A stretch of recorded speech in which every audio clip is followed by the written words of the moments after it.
Imagine you're standing in line at your favorite bakery and you overhear two women talking. Girl, the big day is almost here. Have you decided on a name? Now, you know I have, but you also know that I cannot tell you what it is until the celebration. So, what kind of celebration are you imagining? A baby shower, maybe? Well, what if I told you the women were talking about a naming ceremony, but not for a baby, but for a middle-aged woman? And that this celebration is an invitation to her new life, her next life, honoring her lived experience and all that she still has the potential to be. Are you willing to imagine a world where women get really excited about mid-stage life and beyond? I say, why not?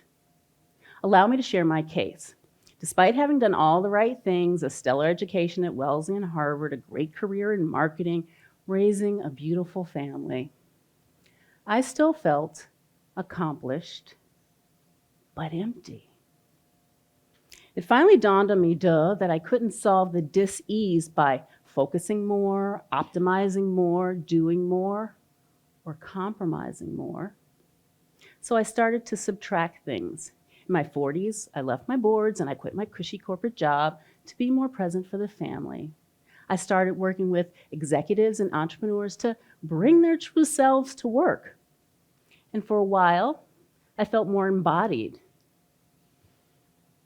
but still not there.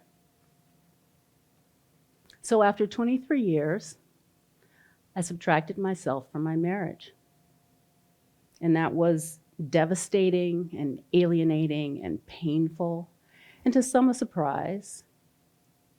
And it was there in that naked, raw, unfamiliar place that I challenged myself. Yeah, I had blown up my life to save my soul and shattered the family as we knew it. So now what? Would I take advantage of my newly clean slate?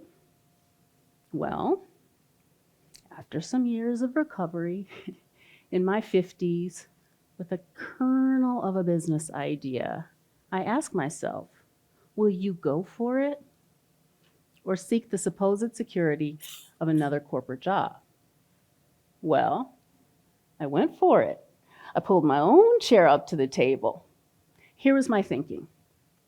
Through the 1960s and 70s, women earned on average 60 cents to the dollar of her male counterpart.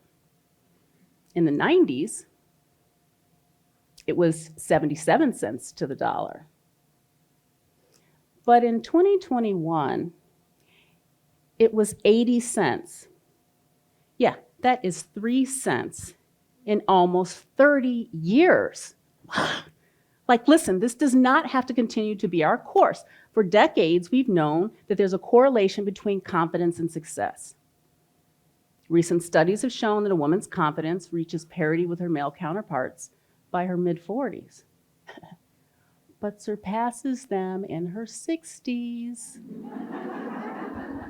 So, if women grow increasingly more confident as we age, and if confidence is a correlating factor with success, then it would follow that women entering mid-stage life and beyond are entering the most powerful time in our lives for generating success.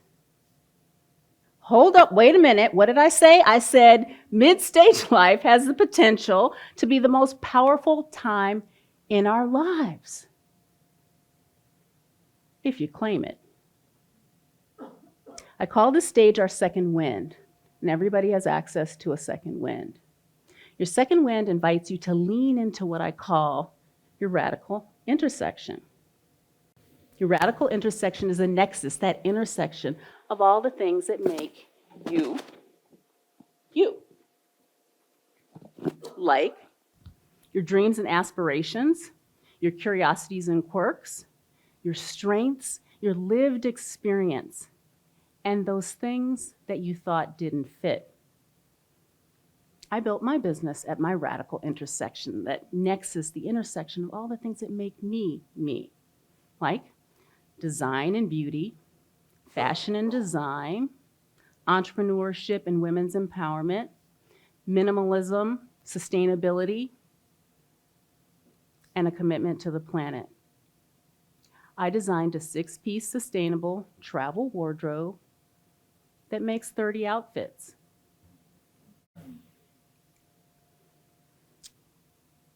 Now, you may be saying, okay, that's great for you, Karyn, but I'm really not interested in blowing up my life. Well, guess what? You don't have to. But you can answer the same 3 questions that I asked myself. The first question asks, what do you think should be different in the world? And this question has an inherent bias towards your sense of equity.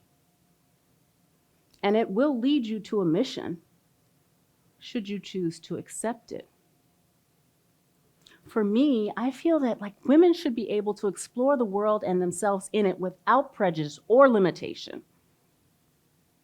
And while my answer led me to a new business, I had a client that was led to the issue of food deserts and another client that was led to the issue of difficult conversation. Listen, there's no right or wrong answer. There's no value judgment here, simply an alignment with your calling.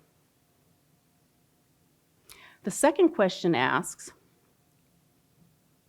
who would you most love to share your knowledge and wisdom with? And in this case, knowledge and wisdom is not about academics or intellect. It is about your lived experience, and as such can be answered by anyone.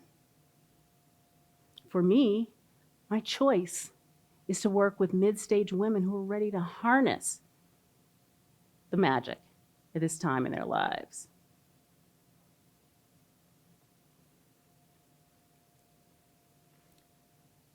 There's really no right or wrong answer,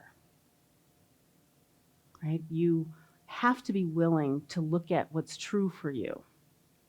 You have to be willing to engage in your environment, in your community. The third question asks, who do I need to become in order to take action on this mission? And in this case, taking action requires you to face those things, your truth, your likes, your dislikes, those things that are mediocre and taking up space in your life. You have to be willing to look at what's true for you and to be willing to trust yourself and peel away others' expectations. It's just like radical intersection. You have to be willing to call back those things that you thought didn't fit.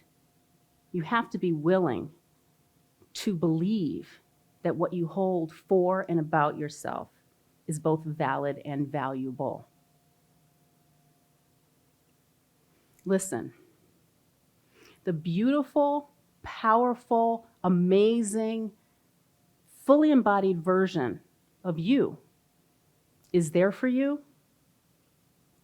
if you want it. For me, I had to sit and release the things that no longer fit. I had to sit in the incredible discomfort of hard decisions and then use my radical intersection to launch my new life and my brand. You can do that. So I encourage you to harness the magic. You have never been more powerful. Name yourself as you lean into your second wind. And do it today. And bring your sisters with you. Why not?